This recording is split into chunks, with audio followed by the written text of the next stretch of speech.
আসসালামু আলাইকুম গাইস, সবাই কেমন আছো? আশা করি ভালো আছো। আমিও ভালো আছি। চলে আসছি একটা সেমাই পিঠা নিয়ে।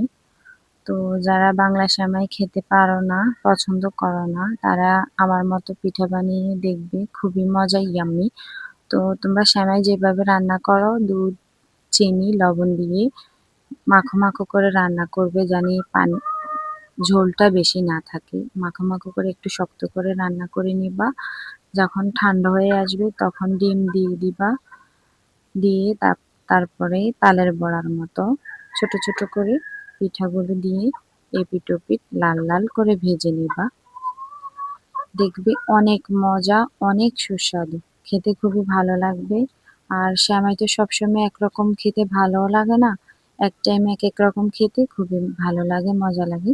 তো আমার গুড্ডু গুড়িয়ার আবদার আজকে সেমাইয়ের পিঠা খাবে, তাই তাদের জন্য তৈরি করে দিলাম। এই যে আমার পিঠা হয়ে গেছে, এখন আমি তাদেরকে খেতে দিব। খুবই মজা হয়েছে, আপনারা বানিয়ে খেয়ে দেখবেন। বিসমিল্লাহ বিসমিল্লাহ।